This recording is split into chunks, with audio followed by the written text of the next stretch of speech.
Let me lick my lips so that I'm ready to talk for the next hour without needing water. What's up, everybody, and welcome back to another episode of the Salty Socks podcast. It has been a minute since we've had one of these episodes for many reasons. One of them you might notice in the background here. The Salty Socks podcast became so popular that I reached a level of financial security that I bought a house from the revenue that this podcast has been generating.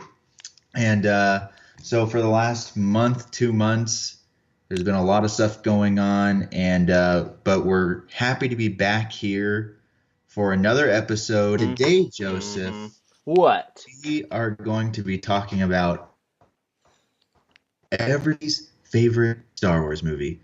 Episode 2, Attack of the Clones. Hold on, let me get my... Oh, gosh. Oh, no. Attack of the Clones. Oh.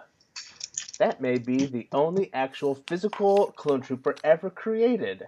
Because, little known fact, no clone troopers were ever created for the movies. That's right. Smack dab at the height of the age of CGI, Episode 2 was made.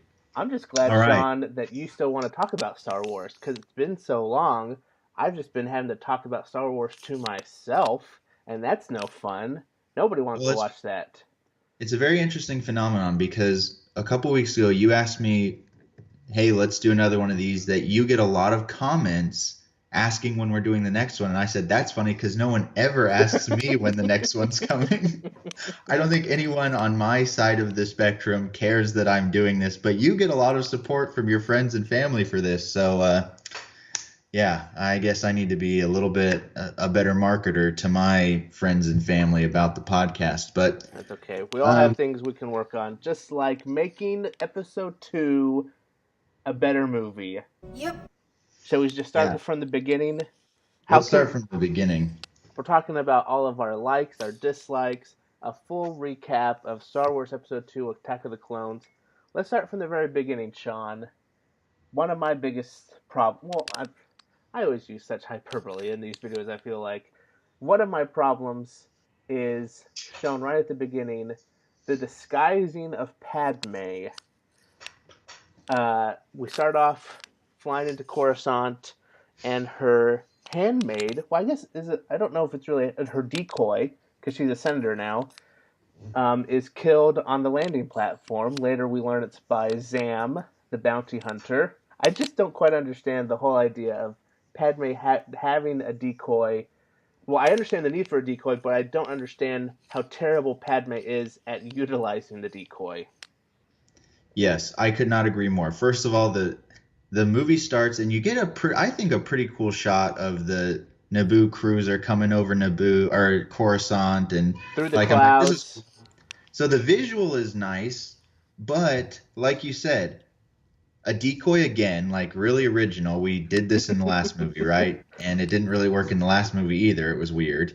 This time it really doesn't work because one, she's a senator now, but she still needs a decoy. But if you notice when the decoy's coming down the ramp, the decoy's dressed like the queen. Right. He's not dressed like a senator. Not like a senator, exactly. Padme never dresses like that ever as a senator. And so why was the decoy dressed like the queen? That's the first question I have. The second question is the explosion came from inside the ship.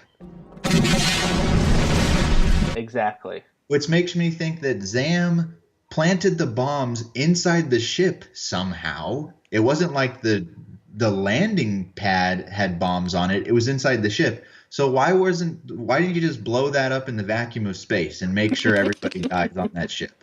Instead of they're landing, click, and then your point exactly. Padme basically says, "Hey, decoy lady, I don't care that you're dying. I'm going to let you die in vain by taking my helmet off seconds after an assassination attempt, not thinking there's no way that the assassin could be anywhere here to actually kill me.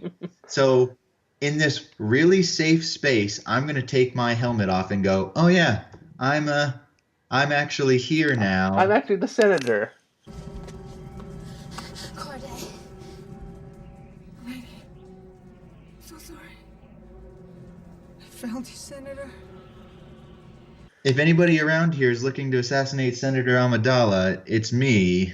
So let me know. And then I just feel like her and the captain of the guard guy were like immediately got over that death. They were like totally fine. And they're like, all right, we got to go. We gotta go. Like, also, if you use a decoy, wouldn't it be smart to try and separate the two so that if there is an explosion, the main target, the whatever they're called, the asset is not killed? And anyway, poor job, Zam. You really messed up that one because they pretty much handed it to you on a platter. Anyway, yeah, the most ineffective bounty hunter assassin in the galaxy. Easily. Well, let's keep going. We then follow Padme and her crew to Coruscant, and we are introduced to Hayden Christensen. Annie?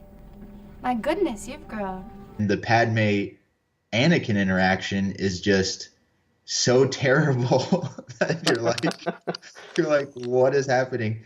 And that scene starts the dark vortex of the movie, which is the Anakin Padme relationship that just drags everything down. And it's just cringeworthy, every scene. She hardly even recognized me, Jar Jar. I've thought about her every day since we've parted, and she's forgotten me completely. Anakin still has feelings for her, and Padme quickly tells us that she does not have feelings for him, which will set up our later point, the turnaround of Padme between the beginning of this film and almost like halfway into the film, it seems, does a complete 180, but we'll get to that later. So this is what I said when we first talked, right after I watched it again, and we were talking at some point. I told you a couple things right off the bat when Anakin and Padme started this interaction. Obviously, Padme's like, what? Like, she's like, you've grown up. He's like, you've grown too. More beautiful, that is. So have you. Grown more beautiful, I mean. Well, for a senator, I mean. So she's like, awkward. She literally looks at him like, okay. Like, what am I supposed to say to that? So Annie, you'll always be that little boy I knew on Tatooine. I'm serious. Every single Anakin line to Padme, you could take in isolation and say, like, that's not normal to say to someone. Like, that's very strange that you're saying that. Mm-hmm. It's not socially acceptable to say that kind of thing. I may have gone too far in a few places. Continue on, and Obi-Wan and Anakin are tasked with protecting the senator, and we get I have a major problem with this scene, by the way. I love what you wrote about it. So how about you tell the audience about R2-D2 and his protection? Yes. So first of all, the whole thing is just like everyone's flying by the seat of their pants here because Anakin's like, we set a trap. We're using her as bait, and Obi-Wan's like kind of trying to walk him through it, but also is like not doing anything about it. And he's like, you're basically letting a toddler like run around with a lit match around the house, and you're like, let's see if he can handle it. Let's see what happens. Like, isn't there some sort of protocol of like decision making that you have to get approval for these types of things? Like, okay, so first of all, their plan is really dumb. Second, this droid inserts these centipede slugs into the room. Uh-huh. So I guess these slugs are the most advanced sentient assassin centipedes in the galaxy because they're crawling up, and as soon as R2-D2 they freeze. They're like crawling, and all of a sudden they freeze, and a split second after they freeze, R2-D2 comes on and does the sweep of the flashlight and scan. Is it even a sweep, or is it just like just like this thin little point of light? That's true. It's just kind of like this. But I'm like, how did those slugs know that R2-D2 was about to turn on? Like, they're such trained assassin slugs that they could anticipate the droid powering up and scanning the room, and then they wait for him to go back to rest mode, sleep mode, or whatever, and then they keep going. Well, I'm like, I have another question. Why is R2-D2 in rest mode anyway? yeah, I don't know. What's the purpose of that? Anakin, Just it's like just your like, phone I at don't know. night, can't you also leave him plugged into the wall and keep him charging, but also on? I mean, I don't know how the droids work, but... Yeah, And so I thought that was also, if this is... Sorry, I keep interrupting you. If this is really a plan to set a trap, wouldn't this be the perfect time to use a decoy? Like... I put didn't the even think about that. decoy That's in so the true. bed. Yeah. Why don't we have a decoy? They love the decoy. Let's have you should have just had 4 people sleeping in that room so that when the slugs came in, they were like, all right, which one do we bite? Or what were the slugs even going to do? Bite her? Are they poisonous? Like, I guess they're poisonous, right? Yeah. So the whole thing is Obi-Wan thinks this plan is so stupid, and then he possibly does the stupidest thing you can possibly do, which is they go into the room, Anakin like barely doesn't decapitate Padme, and Obi-Wan's like, I have an idea. I'm going to run full speed and jump out of the window.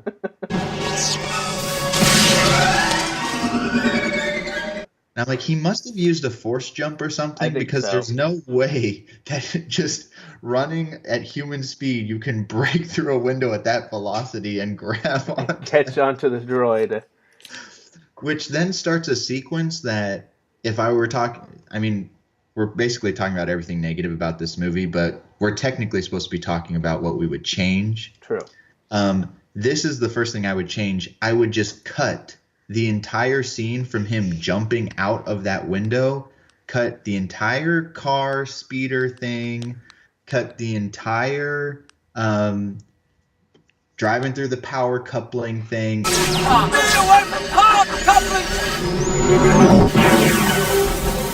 That was good. And just straight up go from him jumping out the window to a 30-second travel thing and get into the underworld of Coruscant and have them be going through the streets. That's way more interesting than their speeder chase. It's just like this action sequence that I'm like, no, get rid of that. One of the most interesting scenes, I feel like, in the movie is when they're on the ground floor of Coruscant, a place we've never been and a place we never go to again so far. Is this, what are the common people of Coruscant doing? And we see that they watch football and they... Droid football. That's what's interesting. I liked them going into the cantina. Obviously, a very Star Wars feel to it, of them walking around, and then the homage to old Ben and Mos Eisley. Obi-Wan here is, chopping people up in cantinas. It's just his MO. Yeah, that's right. And we have the famous Death Sticks line, which is a very meme-worthy, well-beloved line in Star Wars fandom. Don't want to sell me death sticks. I don't want to sell you death sticks. Then we get to the reveal of who Zam is. She's a changeling. And we get a little glimpse. I guess we had seen a little glimpse of him before, but of Jango Fett firing a poison dart from, like 2 miles away. Nails her right in the neck. What a shot, by the way. There's a bounty hunter called. I would say that's Act 1 of the movie, right? Because Act 2 is where our two heroes split.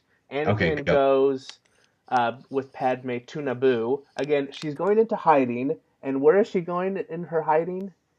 To her home in the country on her home planet of Naboo. But she disguises herself. Thank you, R2. As a commoner on a transport ship, where she is the best dressed and looking person in the whole ship, but she's in disguise. Anyway, but yes, I'm going to dress as a refugee, but make sure I have my ceremonial headpiece while I do it, because and my personal droid. My personal droid. It's a refugee droid. All right. He barely works. He can't even scan a room for slugs. Be glad we have his own for parts. Okay, let's go. But I feel like this is kind of where the movie gets a little bit better, at least on the Obi-Wan side of the line, where we are introduced to Dex's Diner. Someone to see you! Jedi by the looks of him. Obi-Wan! Hello, Dex. I love Dex's Diner.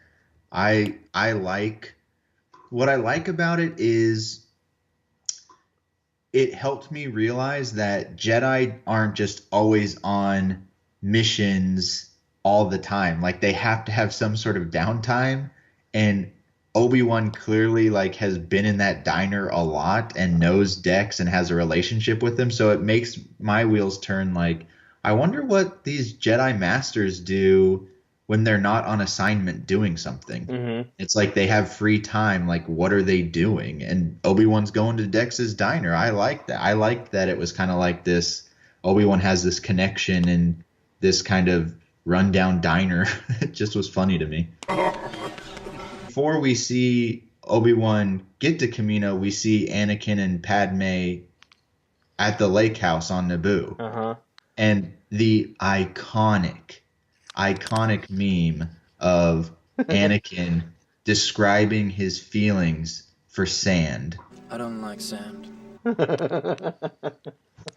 Where He loves sand. He loves it. I don't like sand. Where he's like, I hate sand. I don't like sand. And then, weirdly, Padme, who a scene ago or whatever when they were packing in her room and he was literally acting like an infantile child,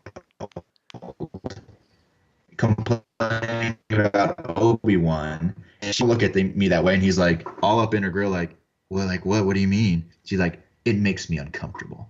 Please don't look at me like that. Why not? It makes me feel uncomfortable.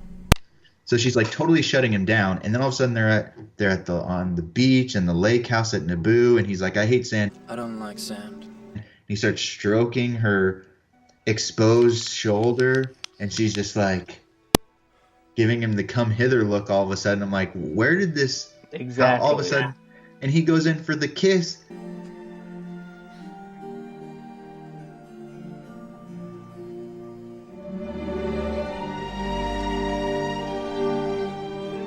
It makes me feel uncomfortable. And they do this kiss, and it's like, what?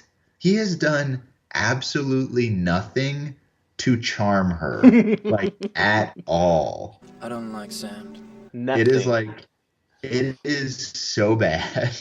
Yeah, I So, wanted to. out of nowhere. I was going to ask, like, I thought it would be interesting if every scene we had of those two, we had like a scale of how does Padme feel about Anakin in this scene? And it's like when they first meet, it's like a 1 or a 2. And then when they're on the transport ship together, it's like a 3 or a 2. And then it's like, oh, when she's unpacking the bag, it's like a 0 or a -4. Because, like, she, like, totally spurned him off. And then all of a sudden, he's talking like he hates sand. I don't like sand. And she's like, oh, 9, 10. Like, what? I love a man with conviction. I love a man with passion. You hate sand? I don't like sand. Come here. What's just funny about that, too, is actually I will say I was going to tell you there's one interaction in the whole movie that I think Anakin is actually normal. And I'm not even kidding. Every single interaction, I think he is abnormal. I think that he is strange and says things that no one would ever say, except one time. And that is when they get to Naboo and they're getting off the transport or whatever, and Padme's explaining, my people tried to change the Constitution so that I could stay the queen or whatever. He's very normal, and he just says something like, I think you were a great queen, and I think the Senate's, like, lucky to have you. Like, I think the Republic needs you. I'm glad that you chose to serve. Like you're an important voice in the Senate, and he doesn't say anything weird. He just like gives her a very normal compliment, and I'm like, that was like a nice compliment, and he wasn't like awkward or weird about it. And that's the only time he's not awkward or weird about what he says to her. That's a good point. I don't like sand. So yeah, we see their first kiss, and Padme pulls away and says something to the effect of like we shouldn't have done that, or I shouldn't have done that, or something, right? And No. I shouldn't have done that. anyway, So the problem is, like you said, at this point the movie's diverged into two places. And now we're going to jump back and forth for the next little while between Naboo and Camino. And every time we go back to Camino, I get back into it and I'm like, these are really great scenes. And every time we go back to Naboo, I'm like, I don't like sand. I don't want to be back at the Naboo storyline. Like, nothing's happening on Naboo. I don't care about Naboo. Show me what's happening on Camino. So on Camino, tell me what you thought about, like, seeing the clone army and Jango and all that kind of stuff. well, I just think it is probably one of my most favorite planets in the prequels is Camino. I love the idea of it. The Kaminoans, is that the way to say it? Not the Kaminoans. They, I think, are a cool race of people, of alien. I do like the clone army. I like the reveal. I like the whole idea of they're all clones of Jango Fett. I don't have any problem with that. I do, however, have problems with young Boba.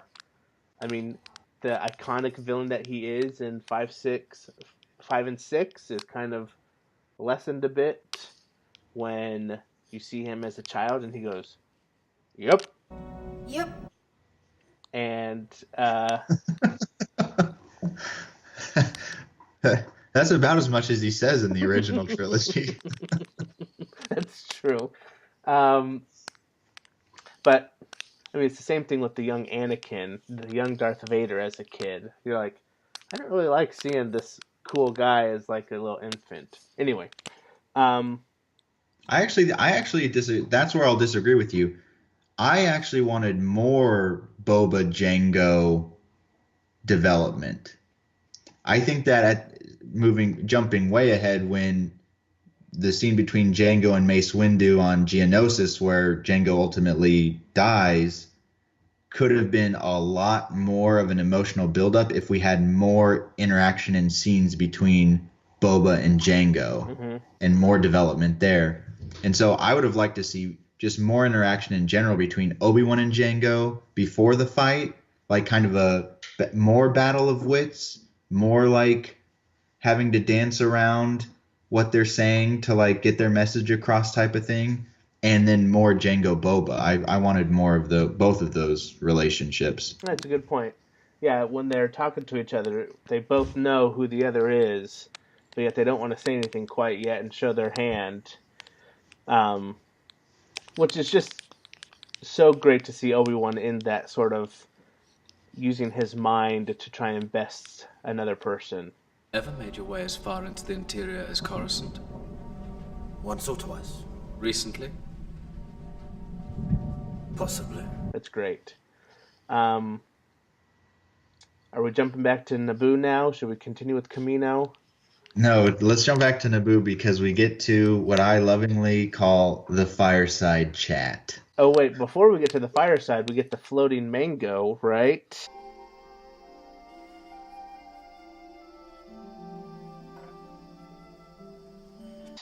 Oh, yeah, okay, the floating mango. And do we also get the, like, he pretended he died or whatever when the creature rolled over him?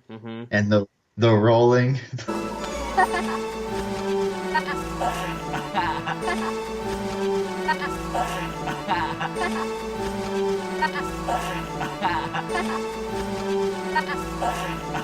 Rolling and the laughing.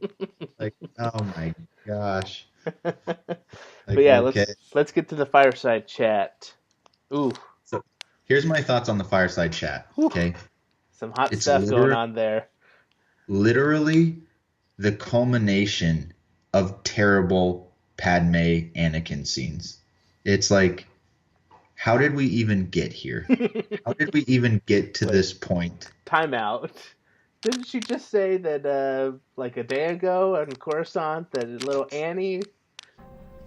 Annie will always be that little boy I knew on Tatooine. And this is like where Anakin starts to get really weird, because he like basically is on the verge of tears and is saying things to her like what does he say? I wish I could remember, but it's really creepy. Where he's like, I can't stop thinking about you, or like you totally like, I don't know. I wish we should just put the clip up or whatever, because he says some really weird stuff. I'll put it in right here. From the moment I met you, all those years ago, not a day has gone by when I haven't thought of you. Now that I'm with you again, I'm in agony. The closer I get to you, the worse it gets. The thought of not being with you, I can't breathe. I'm haunted by the kiss that you should never have given me. My heart is beating, hoping that that kiss will not become a scar. You are in my very soul, tormenting me. What can I do? I will do anything that you ask. If you are suffering as much as I am, please tell me. I may have gone too far in a few places. Really weird stuff. And you're like, that's just, if I was Padme listening to that, I would not think, wow, he really loves me. I think this person is psychotic. Like, this person is not healthy in the head and needs some help, and I need to distance myself because this will not end well for me. Because I'm the senator of this planet, and I have a creepy guy. It's just a creepy stalker, obsessed person with me. And anyway, it's just bad. It is. Let's keep going though, where we have Anakin's dream about his mother in pain and dying, and waking up, and Padme coming out to console him. And they decide to go to Tatooine. And so then we jump back to Kamino, and we see Obi-Wan facing off against Jango Fett. Well, a great scene. Absolutely nothing wrong with it whatsoever. Fighting, yeah, 2 thumbs up. Lightsaber in the rain, so cool.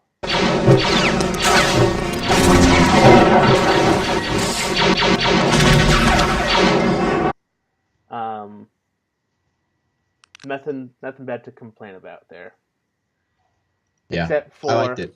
Except for a bounty hunter who doesn't know about tracking devices and how easy it is to put one on him.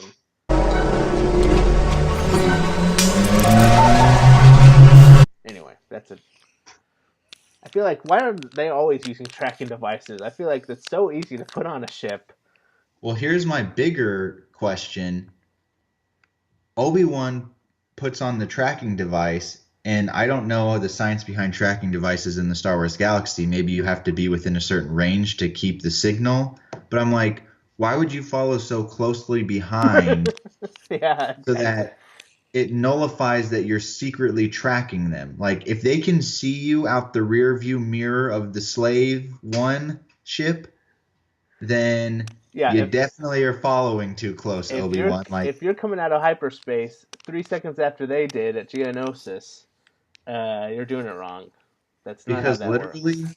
Joseph, literally, I'm not Neil deGrasse Tyson here, but literally my understanding of space is that there are infinite angles and axes that you could have come in on, and you came in right behind them, like 2 seconds after they came in. Like, why not, even if you can track that they're going to Geonosis or something, why don't you just come in on the other side of the planet and just kind of make your way around? I don't know. And maybe I'm oversimplifying this, but it did lead to a good scene. I love the seismic charges scene. I think it's kind of a cool scene.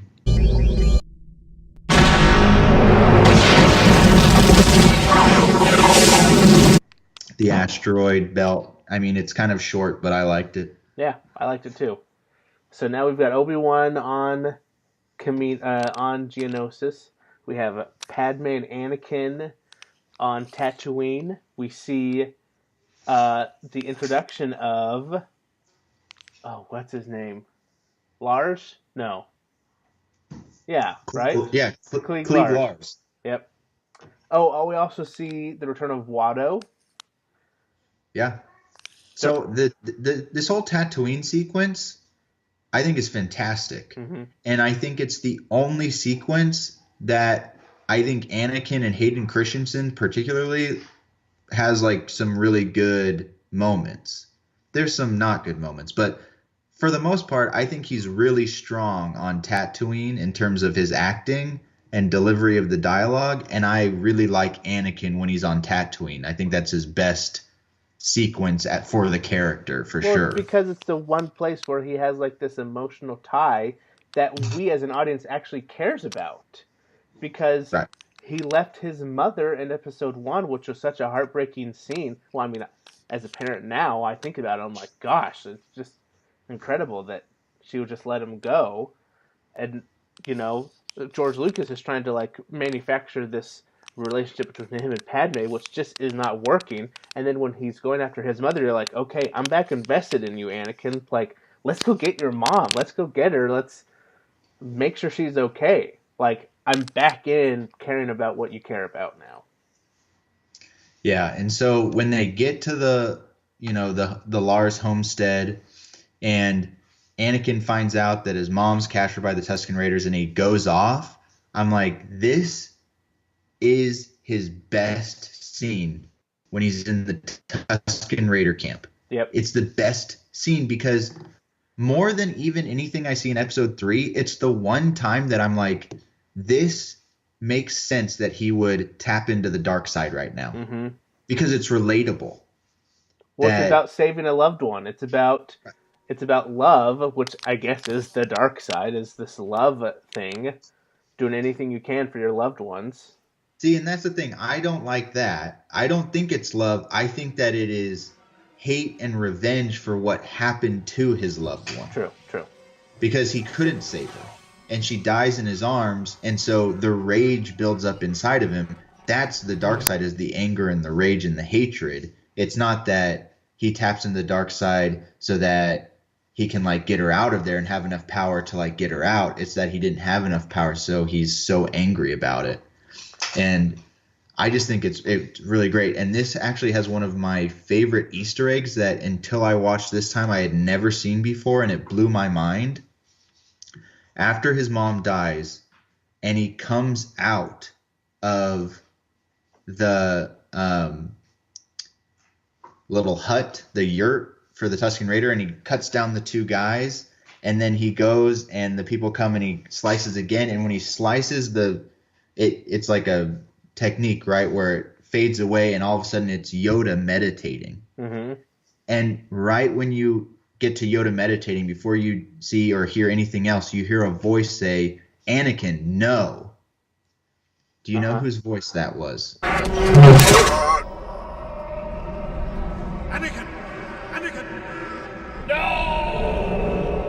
Yeah, it's Qui-Gon. It's Qui-Gon. I never You didn't know that? Yeah, it's Qui-Gon. I never had noticed that. So I had no idea until I watched this time for the first time in a very long time that was Qui-Gon's voice. And I'm like, that's Qui-Gon Jinn saying that. Anakin, no. Yep. Right. And I'm like, one, you never hear Qui-Gon say that in episode 1. So you know that that's not just like a flashback thing. That is a call out that Qui-Gon is the first Jedi to start to learn and experiment with this.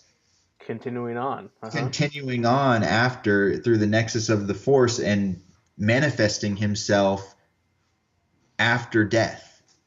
And if you watch the Clone Wars animated series, there's this whole arc that Yoda goes through where Qui-Gon teaches him how to do it and things like that. And Obi-Wan and Anakin in the Clone Wars animated series also go to a planet where the Force is really strong, and Qui-Gon can manifest himself in a Force ghost and does it to Anakin.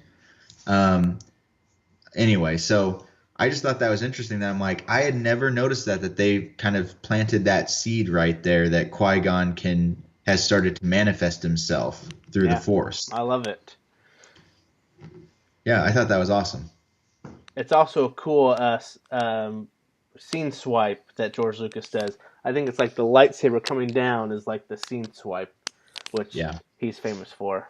When we get to the Anakin Padme scene after Anakin brings back his mother's body, I feel like people make fun of this scene a lot because Hayden Christensen obviously is very dramatic and very emotional. But I think it kind of works. I know that might be surprising, but I'm like, he literally just saw his mother die, and then he's also dealing with this guilt of he just slaughtered not just the men, but the women and the children. That line is like totally a meme, but I killed them. I killed them all. They're dead. Every single one of them. And not just the men, but the women and the children too. They're like animals, and I slaughtered them like animals. I hate them. I don't like sand. but seriously, he's like, they're animals, and I slaughtered them like animals. And people make fun of that, and I'm laughing about it right now. But seriously, I'm like, I think the emotion and the drama is kind of appropriate. I think it's just the lines being said. Yeah. The emotion is fine. Yeah, but once again, I'm thinking if I'm Padme, I'm like, this guy is a nutcase. It makes me feel uncomfortable. Why am I even thinking of that I might be into him at all? How did I get in this situation? How do I get myself out? Yeah, but I feel like I don't mind that scene. And I think I said this to you when I first watched it when we were playing Battlefront. I feel like for most of this movie, Anakin is so immature that I'm like, Episode 1 Anakin is more mature than Episode 2 Anakin. I love that. Yeah. And by like a significant amount. Like Episode 1 Anakin, Jake Lloyd seems like this really like mature, wise kid. Well put together, Well put together that, you know, kind of handles things pretty well, curious, intelligent, inquisitive. And Anakin in Episode 2 is like, this guy has some mental problems. Right. Like he can't keep it together. And not just the men, but the women and the children too. And so, anyway, it's just interesting.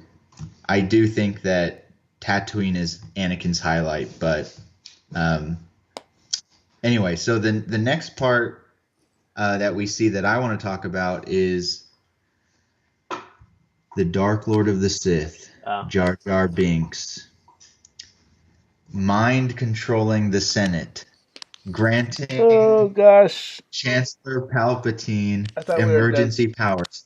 He says, I propose that we grant Chancellor Palpatine immediate emergency powers. And when he waves his hands like that, you watch the movie. He waves his hands like that. The entire Senate starts to applaud and agree that they're like, yes, yes. Just telling you, Darth Jar Jar, Dark Lord of the Sith. Okay, enough with that nonsense. We've got Padme and Anakin. I'm not even going to respond. We got Padme and Anakin getting a message from Obi-Wan via the old folks' home that he needs some help and to come help him out on Geonosis. We have the introduction of Count Dooku. First time we see him on screen. The great and wonderful Christopher Lloyd. Great Scott! Which is great. And I don't want to... There's not a whole lot that goes on other than a little interaction between him and Obi-Wan. But let's talk about Anakin and Padme in the droid factory. Wait, can I make a comment about the Obi-Wan Dooku dialogue? Yeah. Wait, are you talking about when Dooku's like in the energy prison thing? Mm-hmm. This is where I get confused about Dooku. Because Dooku totally tells Obi-Wan the truth. And says, what if I told you that the Senate was currently under the control of the Dark Lord of the Sith? And I'm like, why are you telling him that? What if I told you that the Republic was now under the control of the Dark Lord of the Sith? And why doesn't that ring some... give Obi-Wan maybe report that back? Because seriously, best case scenario, Dooku's like trolling him. Like, I'm going to tell him this because he'll never believe me. Or he's telling him because he wants Obi-Wan to believe him and he wants Obi-Wan to join him. Right. And then he and Obi-Wan will what? overthrow Palpatine? Like, what's Dooku's agenda here? Isn't that the goal of every apprentice of a Sith Lord, is to overthrow his master? That's true. And since it just seems to me like in this interaction, Dooku is the version of the character that still believes in the light side of the Force and the Jedi Order. He just didn't believe in kind of the administration of the Jedi Order anymore, but he believed in the tenets and the principles, and he wanted to like do the right thing. And so he's telling Obi-Wan that the Dark Lord of the Sith is controlling the Senate like as like a, yeah, you and I, we're the good guys type of thing, and you almost believe him. We can like, finish him off and take control. Yeah, so I'm like, I don't get this at all, why he's saying this. But all right. Anyway, so moving on, we get to the droid assembly line scene. Just a terrible scene.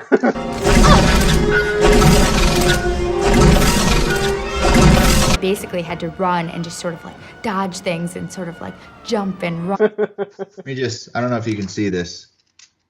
What does it say? The bottom one. Cut all of this completely useless. I agree. The whole thing, just cut the whole thing. The whole, I mean, it's on one hand so CGI'd, it looks terrible. I don't even want to start. Like the dip, dodge, duck and dive, dodge ball they're playing with the...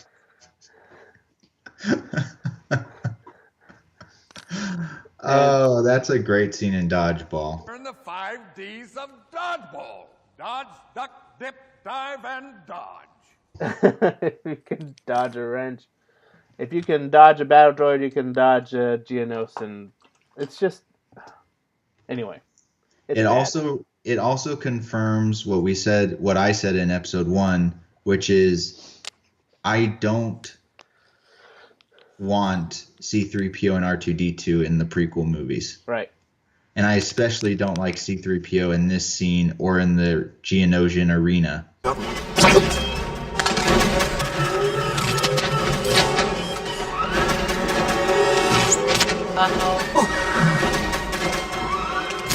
I'm so confused. I may have gone too far in a few places. As like this really cheesy comic relief that I'm like, just why? Die, Jedi scum. Yeah, I think I said to you, I'd rather see that in a TV show. Like a little mishap happens, not in the feature-length film in theaters. Yeah. Like, goodness gracious.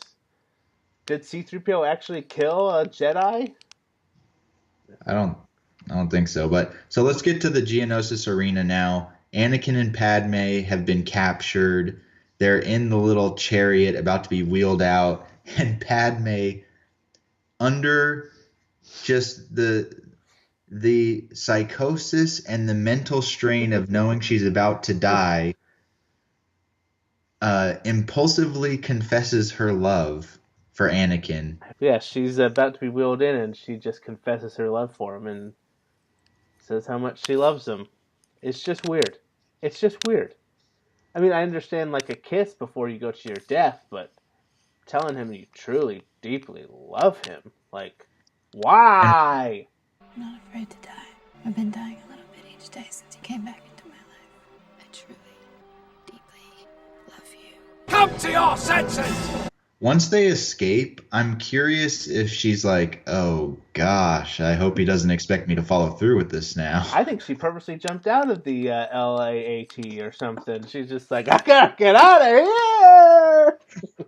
All right, I thought I was going to die. I better die now, or else I'm going to have to be in love with him. Come to your senses. Oh my gosh. The battle scene, I don't mind. It's another monster. Well, it's 3 monsters now. It's the typical monster scene of every Star Wars movie. Padme kind of loses a lot of clothing quickly, which whatever. Like she like gets scratched. She's like, oh! I just hate that. Anyway, insert that clip. And I do like the interactions with Obi-Wan, as how he's tied up, and Padme's the first one to get out of it. I think that's cool. Like, the woman is leading charge here, and the other two are still trying to figure out what to do. I just feel like, Ewan McGregor is the treasure of the trilogy, but especially in this movie, his character is so great because he's so snarky and sarcastic to Anakin, which is just funny in its own right, but because also everybody, the audience also hates Anakin, it's like extra funny. Yeah. Like when Anakin's like, "We came to rescue you," and he's like, he just like "Good job." He like looks up at his shackled hands. Good job. He's like, "Good job, you idiot." Then we decided to come and rescue you. Good job. And everyone's like, "Yeah, Anakin, you loser." So yeah, but I like that scene too. The Cole Gladiator type arena, and it works. Yeah. And then it leads to possibly one of the coolest scenes ever, Mace Windu's entrance into the Geonosian arena, which I'm like, Samuel Jackson is awesome. Mace Windu as a character is awesome. And unfortunately, my one pet peeve with this scene is Mace Windu has the most bad A entrance where he like has the lightsaber against Jango Fett's throat, looks at Count Dooku's like, "This party's over." And it's almost like this sign like all the other Jedi need to come out. And then all the other Jedi do the most ridiculous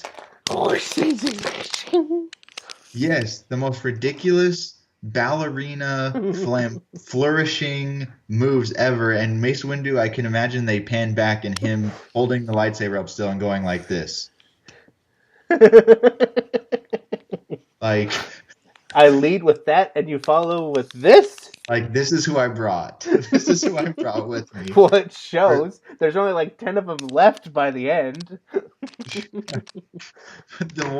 The most egregious one is the female Jedi that's doing it, and she's like holding her hand out. I'm like, are you force pushing somebody? Like, what? What are you doing right now? She's the reason why all the Geonosians are leaving. She's pushing them out. No, it's so stupid. I'm like, why? I just feel like Mace Windu would be like looking at her like, put your hand down. What is wrong with you? What I don't understand is, I mean, we eventually get the battle commences, and the Jedi obviously have the high ground. They have like the upper parts of the pavilion, but yet they go down to the center in order to get surrounded.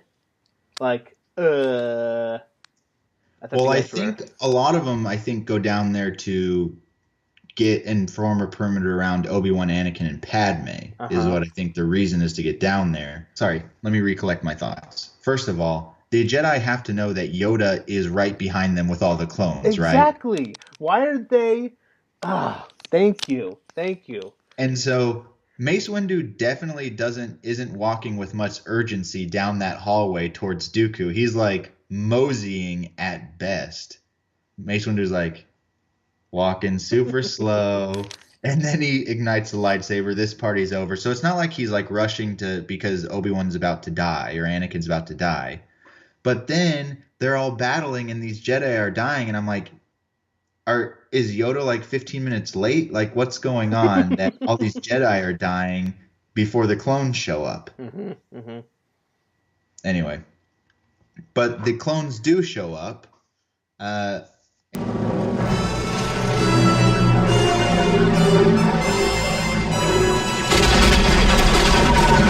And so I wrote down about the clones' arrival that if I'm changing something in episode 2, I'm actually going to think broadly about the whole trilogy. I think the start of the Clone Wars should have been the climax of episode 1. That we should have had the Clone Wars spanning the entire episode trilogy. 2. The entire trilogy. Instead of the climax and the very end of episode 2 is the start of the Clone Wars, and basically the first 30 minutes of or hour of episode 3 is the end of the Clone Wars. So it's like, wow, that was a short war there. Mm-hmm. So I would have had the Clone Wars start at the end of episode 1, and but I mean that would obviously require a whole overhaul of the trilogy. But so, what did you think of the whole battle on Geonosis? It's absolutely fantastic, well done work. I mean, you can't get much better than that dust storm on Geonosis.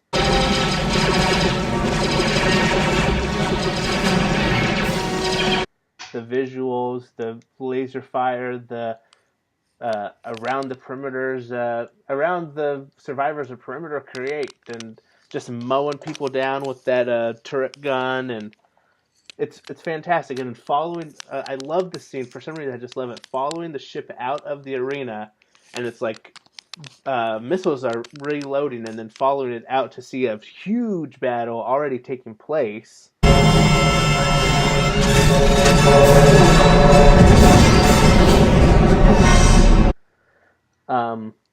Which makes me think, how did Dooku and the rest of the Geonosians not know that was... Because that wasn't like, in the last 2 minutes, everyone started fighting. Like, this has been going on for a while here. Yeah, that's been taking place. I mean, one thing, I talked about this at the beginning, there's no physical clone troopers.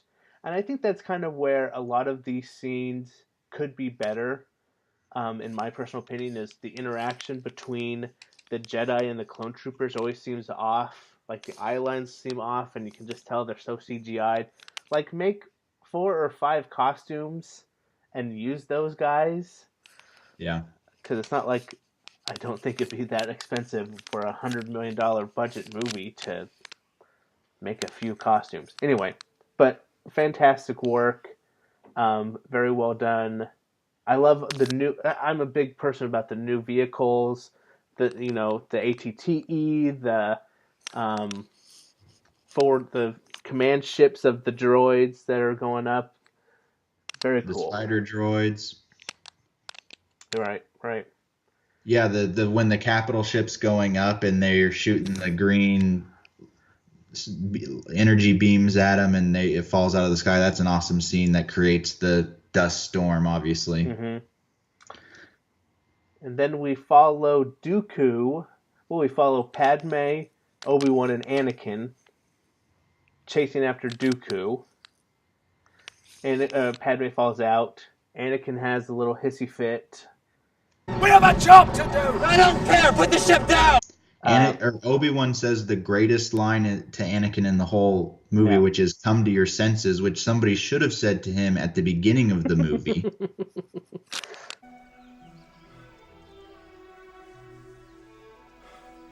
Come to your senses! Like, someone literally just on every scene at some point needs to look at Anakin and just say, snap out of it. Like, what are you thinking? Also should be said to Padme. She's about to kiss him in the tunnel to her death. Obi-Wan should have been like, come to your senses! I truly, deeply love you. Come to your senses! They're about to do cutting mangoes and floating them across to each other. Come to your senses! Like, what are you thinking? They're sitting on the couches, lighting the fire with all the lights off on Naboo, and she gets into her leather choker strap dress, and Obi-Wan pops out from behind the couch. Come to your senses! It's a trap! We get the battle of Obi-Wan and Anakin and Dooku. Oh, wait. I need to go back to one thing. Oh, sorry. What are we Padme doing? falling out of this LAAT. When she falls out, she's clearly unconscious when she falls and hits the sand. Am I right? She, like, rolls and she's, like, laying there with her eyes closed. At the rate that those ships, Dooku Speeder and that LAAT, were flying, when Padme regains consciousness and the clone is like, forward commands that way or whatever, and she's like, no, we have to go over there to that hangar. We better get back to the forward command center. No. Gather what troops you can. We've got to get to that hangar. Get a transport. Hurry! Right away. I'm like, what hangar? How in the world would you possibly know where they went, Padme? You are in the middle of a desert. You were unconscious when you hit the ground. You didn't see what direction they went. And they were flying for a long time after you fell out. Enough time for Anakin and Obi-Wan to have a whole conversation. You did not have line of sight on that. You should not know where they're at. She can sense him. She knows where he's headed. There is no way that Padme should know where Dooku and Anakin and Obi-Wan are in that hangar. But anyway. Maybe she threw a tracking device on his ship. Yeah, maybe she did. Anyway, we get to the hangar battle between Dooku, Anakin, and Obi-Wan. Which, if I'm being honest, I didn't like so much those three people battling. When Yoda comes, much better. It just seems... I mean, first of all, they're supposed to be buddy-buddy, master and apprentice. It seems like they haven't battled before, and Dooku's just toying with them. Like, especially Obi-Wan. Obi-Wan is, like, the weirdest lightsaber fighter, I feel like. Because he's so good. He cut Maul in half. But then, like, he goes up against Dooku, and Dooku just, like, toys with him. And I'm like, is Obi-Wan really the best lightsaber Jedi there is? And why doesn't Dooku ever finish him off either? So he's like, and your leg is crushed. And then he does the same thing in Revenge of the Sith. I just don't quite understand it.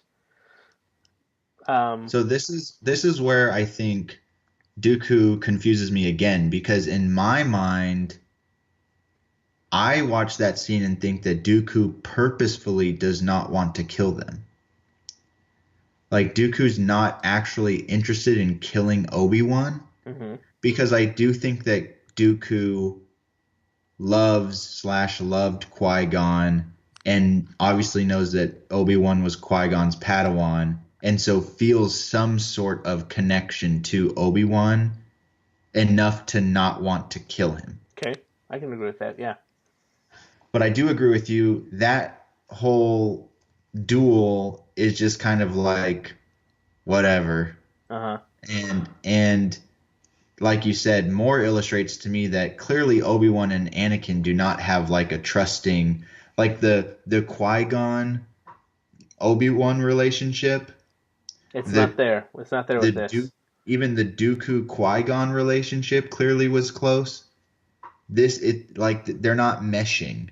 They're not on the same page as master and apprentice fighting together as one. They're clearly disjointed. Yeah, I feel like it's a lost opportunity to kind of foreshadow the next movie. So Anakin, doesn't do very well against Dooku. He kind of lasts a little bit longer than Obi-Wan did, but it goes back to this idea of we're supposed to believe that Anakin is the chosen one.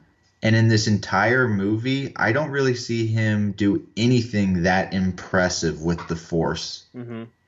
Like, to me, he's not we should be so impressed at this powerful Force user. Like, I just don't get that impression at all from Anakin. That's a good point. But we're supposed to believe that. I mean, we see a little bit of it in Episode 1. We don't see it in Episode 2, and then we see it again in Episode 3. So we're like, okay. Anyway, but when Yoda shows up, I mean, I just remember where I was. I remember where I was when I saw the trailer and I saw that Yoda had a lightsaber. I remember it was 7th grade. I was watching on a computer and I just like freaked out.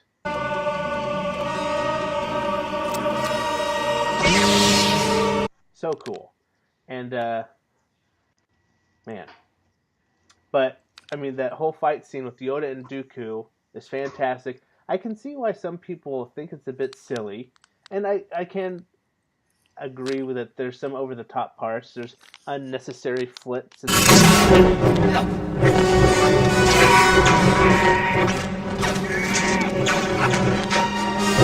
spins that Yoda's doing that I think just kind of showing off a bit. But I do like what it brings to the lore of the Jedi, that even the old masters still have this skill that is just very cool, and cool use of Yoda. Yeah, I think it people didn't like it because of all the flips and stuff, but in my mind it almost reinforces what we know about him from the original trilogy and the lessons he teaches to Luke, which is the Force is his ally, and his small, frail size, matters not. Like the Force can sustain him to a point where through the Force he can do things that, he obviously wouldn't be able to do otherwise physically. And so I also really love about this duel he has with Dooku that it doesn't just start with the lightsabers. It starts with the Force powers, and Yoda clearly, I feel like Yoda is totally toying with Dooku, like, you don't know what you're doing, and don't act like you're more powerful than me, because clearly you're not. And then I almost get the sense that Dooku thinks, okay, I can't beat you doing that, but I definitely can beat you with a lightsaber because you can barely walk. And Yoda's like, yeah, also I'm better at you with that too. So I really like that we learned that Dooku was Yoda's Padawan. Mm-hmm. I think that's cool. I kind of am very interested in kind of the whole Force lineage training, who trained who type of thing. It reminded me that scene where the two wizards are fighting in the Tower of Saruman in Lord of the Rings, where they're both going at each other. Two old men using their magic against each other. It's kind of the same thing. Yoda versus Dooku. Kind of who can do the best Force things. Are you sure that doesn't remind you of that because Christopher Lee also plays Saruman? Exactly.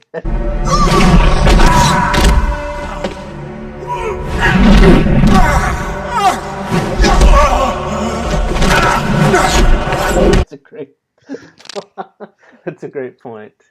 Also reminds me of Dracula for some reason, like 1940s, 1950s Dracula. Okay. All right, that was a Christopher Lee reference for all you youngins out there. So then we have a little brief cameo of, I guess this is way before. We have a brief cameo of the Death Star plans. Pretty cool. Yep. And then we have, what happens next? Padme finally makes it to the hangar and shoots 3 blaster shots. And can you imagine if she shot one and Dooku's ship just exploded out of the sky? She airmails all 3 of them, though. So then we get back to Coruscant, and Dooku meets with Palpatine, Sidious, and once again we get a completely different. Everything is going as planned. Dooku, hey, everything's going according to plan. You're I'm like, what? This is the plan? Yeah. The plan was for you to get cornered by the Jedi on Geonosis and then almost get captured and die? Okay. I guess I think they're thinking very generally of that the Jedi have found the army. The Jedi are now using the clones, and the Clone Wars have begun. But it is a very strange thing that the whole plan of Palpatine makes no sense. And I know we've talked about that before, and we don't need to rehash that. And then when you get back into the Jedi Council room, Yoda's chair is the only chair in the entire council room, and Yoda's sitting in it. And everybody else in that scene is standing up. And I'm like, where did all the chairs go? Who physically moved out all of those chairs except for Yoda's? Leave Yoda's. He wants it in here. He just battled Dooku. He's pretty tired. He's got some sore legs. Yeah, so I guess Yoda is the Grand Master, so he's in charge, so he can tell the paddle, the younglings, move out all these chairs. It's part of your training. Move these chairs, but don't touch mine. And then we get the cool scene of the beginning of the Clone Wars, the clone troopers marching up the Star Destroyers.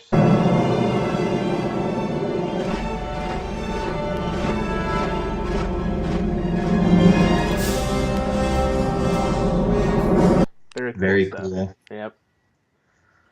A lot of, the variant of the Imperial March playing. Mm-hmm. It's a foreshadowing. And then we get to my mother's favorite scene in the whole movie, which is Padme and Anakin getting married. The wedding. The one thing I remember about my mom and Star Wars is that when we saw Episode 2 on the car ride home from the theater, my mother making multiple comments about how she really appreciated that they showed on screen that they got married, because we know that they're going to have Luke and Leia, and she didn't want Luke and Leia to be had out of wedlock. I can respect that. Good on you, Paige. Yeah, so my mom really appreciated that creative choice from George Lucas, even though the entire rest of the story is actually this very strange love story that almost is like Padme is almost being really twisted and manipulated into this relationship with Anakin. And we see the beginning of Darth Vader, his new arm, his robotic arm. Oh yeah, that's true. Yeah, so overall, as you can tell, we've been talking now for how long? And we've had some technical difficulties and had to restart multiple times. But basically, most of this movie we would change. I don't like sand. I mean, we're both prequelists. We both love the prequels. This is by far the worst of them all. Yeah. It really, watching it again after a very long time, reminded me, yep, this is my least favorite of all the Star Wars movies. Uh-huh. I appreciate what it brings. I think it does do a lot for lore and world building and stuff like that. There's some really cool scenes and cool planets and cool It weapons. only builds two worlds, though. It only builds Geonosis and Kamino, right? Yeah, but we get to see more of Coruscant that we didn't see in Episode 1. Okay, that's true. But you're right. Anyway, but yeah, just as everyone knows, you cannot overstate how much Padme and Anakin's relationship drags down the movie. Yeah. And I think both Natalie Portman and Hayden Christensen know that. And it's not their fault. Yeah. Well, it might be Hayden's fault a little bit. But Natalie Portman, we're sorry. We're sorry. It's so terrible. But yeah, next video, Sean, I think we're going to do Episode 3, Revenge of the Sith, which I know for you is very high. It's high up there. I think that one will be a much more interesting episode in terms of you and I debating things and disagreeing on things, because we both pretty much agree on everything with episode. We both have it at the bottom of our list, but I have Episode 3 as much higher up on my list than you have it on yours. Mm-hmm. I think it is actually a really, really good Star Wars movie, and I like a lot about it. But that doesn't mean there are things that I wouldn't change. And so in the next episode, we will be going through Episode 3 and discussing about what we would change about Revenge of the Sith. That's right. And we'd love to hear your opinions. Leave a comment. Smash that like button. Give us a subscription. Follow us on Twitter. We'd love to hear from you. Sorry we haven't been around for very much the past few months, but now that Sean's in a new house and I've got my work schedule figured out, it's now Christmas time. So who knows when we're going to upload another video. So let's just stop the recording right now, and we'll just film a whole nother one right now, and we'll just have them all pre-recorded. Oh, gosh. So you don't want to do? In the meantime, Sean, what should our viewers do?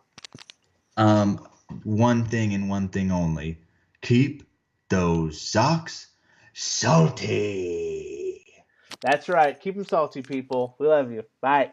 I don't like sand.